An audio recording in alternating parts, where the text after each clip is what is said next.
คลิปนี้สิมาเว้าเรื่องการแชร์ข้อมูลหรือว่าส่งข้อมูลให้หมู่ทางออนไลน์เนาะโดยใช้Google เนาะโดยใช้ Google Drive แล้วมีถ้าเปิดอันน่ะเปิด Google Drive ขึ้นมาเนาะ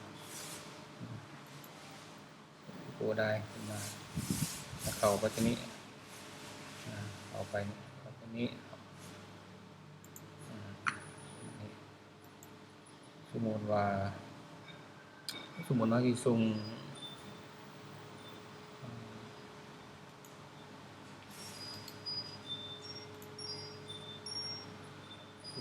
งมันเป็นโฟลเดอร์เนาะกดดูตัวนี้เอาคลิกขวาใส่โฟลเดอร์นี้แล้วก็กดแชร์ปั๊บอยู่ในนี้มันให้เขียนอิหยังใส่นี่กดเบิ่งเนาะสามารถดูได้เท่านั้นมีแต่เบิ่งได้ซื่อๆตัวนี้เราต้องมาแก้อยู่นี้บ่นี่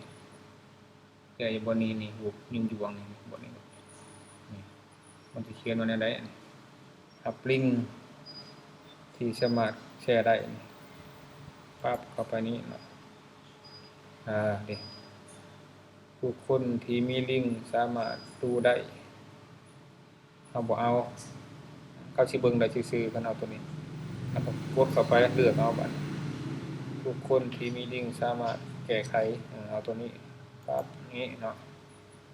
หลังจากนั้นบัดเอามากดนี้คัดลอกนี่คำภาษาอังกฤษมันสิเอิ้นว่า copy อยู่นี่ปั๊บเข้าไปนี้นี่คือว่ามัน copy แล้วนี่ copy ลิงก์ตัวนี้มุมๆนี่บ่นี่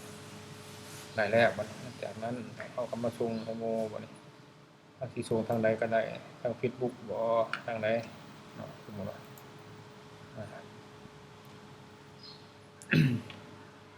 ทาง Facebook ก็ได้เนาะเอาเข้า Facebook สมมุติว่าเขาส่งทาง Facebook เนาะ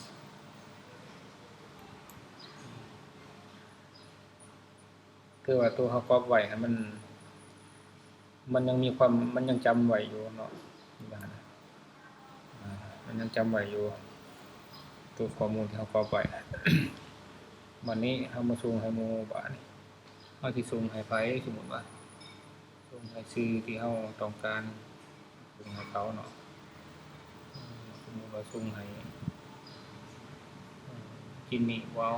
สมมุติว่าส่งให้สมมุติว่าส่งให้ผู้ที่มีชื่อว่า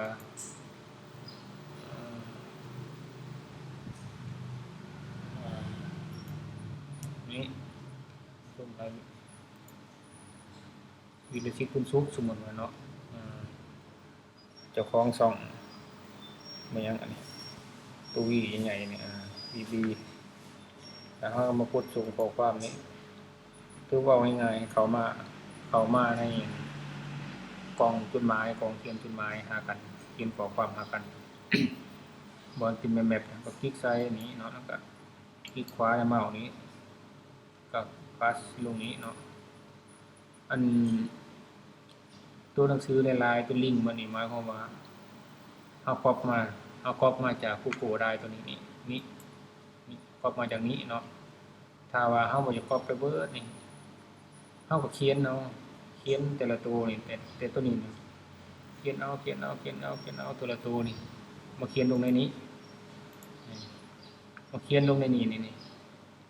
ถ้าเฮาบ่ก๊อปมาเฮาเขียนเอาก็ได้มันน่าสิเขียนบ่ไหวเฮาก็เลยก๊อปมาเนาะจากนั้นแล้วมันมาแล้วเนาะมาแล้วก็กดนี่ส่งไปนี้ปั๊บนี่ถือว่าไปแล้วก็วิดีโอชิปกระเป๋าญี่ปุ่นปลายทางได้แล้วตัวนี้ อันนั้นมันวิธีส่งทาง Messenger ถ้าส่งทาง WhatsApp ก็ได้คือกันคุณบ่ส่งทางอีเมลเนาะส่งทางอีเมลก็เฮาก็เขียนอีเมลใส่นี้เฮาต้องรู้อีเมลของเขานี่สมมุติว่ามีอีเมลนี่ เนี่ยสมมุติว่ามีอีเมลเขาพุดทีนี้เขาก็ส่งไปตามนี้ได้คือกันนี่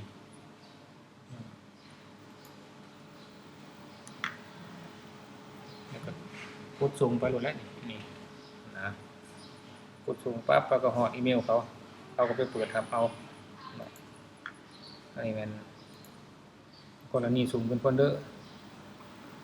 บัดนี้สมมุติอยากส่งแต่ละไฟล์เนาะอยากส่งแต่ละไฟล์บัดนี้อยากส่งแต่ละไฟล์ก็เฮ็ดคือกันสมมุติเราอยากส่งไฟล์ตัวนี้เนาะเราก็คลิกขวาใส่นี้คลิกขวาใส่นี้ก็กดแชร์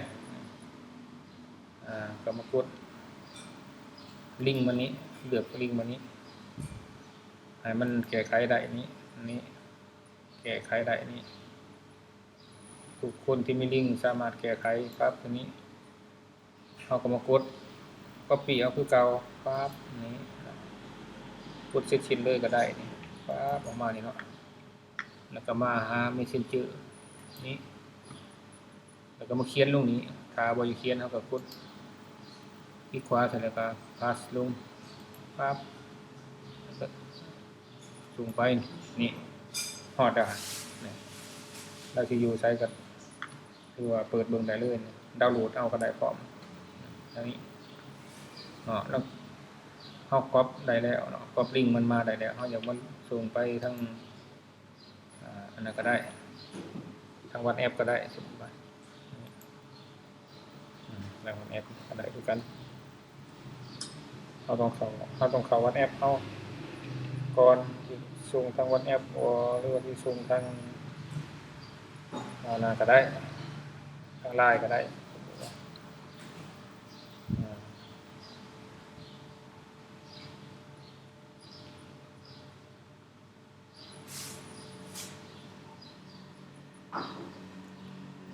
เข้าแอปก่อนสมมุติเฮาสิส่งทาง WhatsApp เนาะเฮาก็เข้ามา WhatsApp ของเฮาปั๊บเข้า WhatsApp มาคลิกขวาแล้วก็pass ลงไปคือเก่าแล้วก็ส่งไปนี่ก็ฮอดคือเก่านี่ไปเขาก็ไปเปิดเอาได้คือกันทาง WhatsApp ง่ายๆวิธีส่งไฟล์ข้อมูลนี่ลักษณะของมัน